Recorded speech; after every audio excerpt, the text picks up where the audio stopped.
Chino ang nagturo sa ating kumain ng pansit o noodles. Pero sa paglipas ng panahon, inako na rin natin ito na sariling atin. Lalo pat ang ilang mga lutuing Pinoy, hinaluan na ngayon ng That's It, Pansit. Meron pa bang mabibili ang piso ngayon?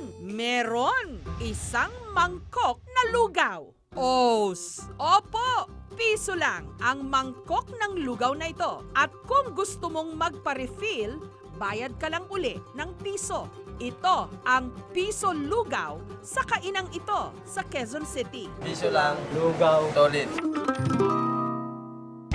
Para ma-avail ang kanilang piso lugaw promo, kailangan munang bumili ng kanilang add-ons gaya ng tokwat baboy, lumpiang Shanghai, siomai at nilagang itlog na mula 20 hanggang 75 pesos kada order.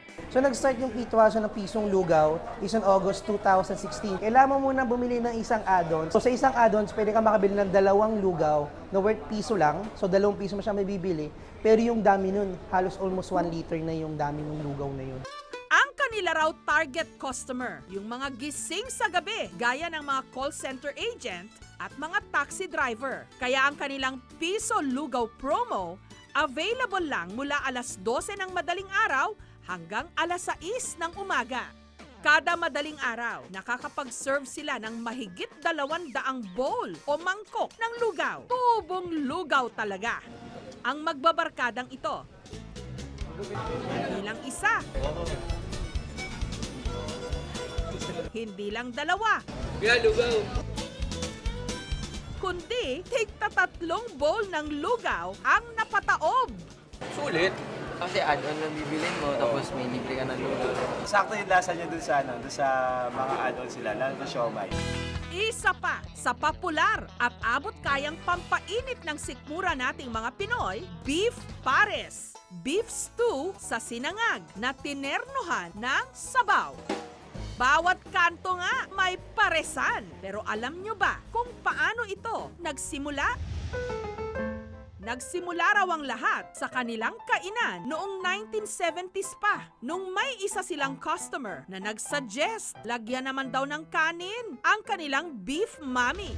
At dahil ipinapares ang kanilang sabaw sa kanin, doon na raw naisipan na tawagin itong pares. The word mismo na pares, ang nag-coin yung mismong pangalan ng yung tawag na pares, mismong si Ma'am Loli at si Sir Roger. So sila yung nag-coin nung parang to speed up yung process ng pag-order. Kasi pair, di ba pares? Pairing ng beef stew and fried rice. Ang kanila raw beef pares, balanse ang tamis at alat. Perfect ipares sa bagong lutong garlic rice o sinangag.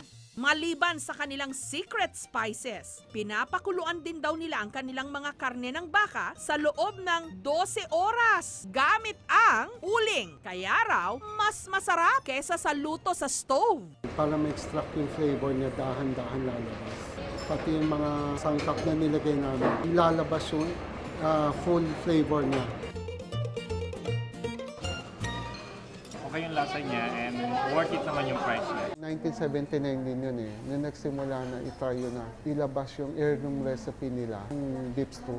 Tapos nung nilabas yung heirloom recipe na beef stew na yun, doon nag-umpisa yung parang nag-click siya. Ang kanila raw negosyo, nagsimula lang sa pagtitinda ng siopaw, mami at roasted chicken o lechon manok noong 1979. Ang dating mumunti nilang karinderya, ngayon, restaurant na. Nanganak na rin ng 2 pang branches. Sa akin, kung gusto mong matikman yung original na traditional taste ng Pares, pupunta ka doon sa saan siya nag-start. Hindi naman daw kuryente ang balitang ito na dito sa Lawag, Ilocos Norte, may matitikman daw na sabaw na talagang electrifying ang sarap. Ito ang highball, short for high voltage. Nahahawig sa batchoy ng mga Ilonggo. Sa paggawa ng highball, iniluto muna ang pansit.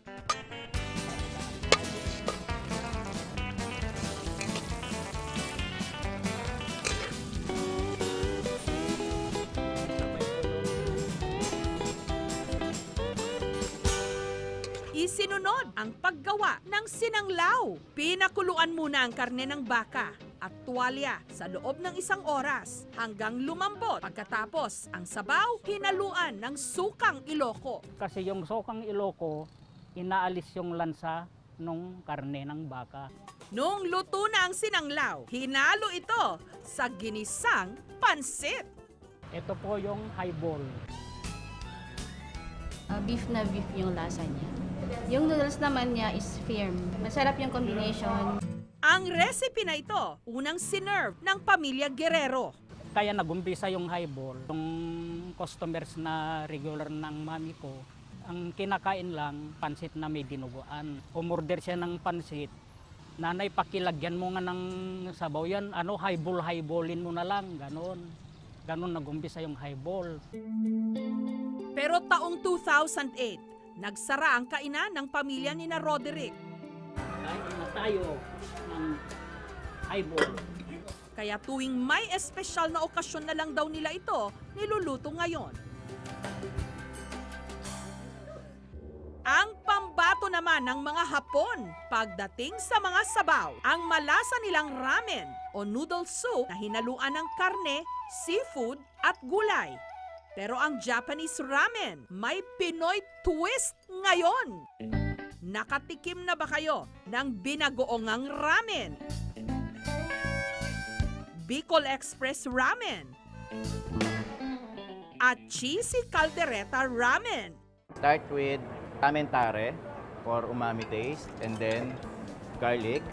Bagoong taste, tonkotsu broth, lento noodles, seared tomato, seared eggplant, onion leeks, crispy bagnet, seared green chili, coconut cream, then red oil, last, fire sauce, binagoongan king. Likha raw ito ng kanilang mga chef na galing ng Japan. Maraming natuwa and at the same time nagulat dahil this is a very unique experiment and wala sila nakikitang ganitong klaseng fusion of ramen sa ibang ramen restaurants. May kamahalan nga lang, 440 pesos kada order. Pero pwede ring for sharing. Naghahalo yung tamis, sour, creamy dahil sa cheese. And then the bagnet is very crispy. Sa mga taong nilalamig, lalo na tag-ulan na, sabaw pa more! Thank you for watching mga kapuso. Kung nagustuhan niyo po ang videong ito, subscribe na sa GMA Public Affairs YouTube channel. And don't forget to hit the bell button for our latest updates.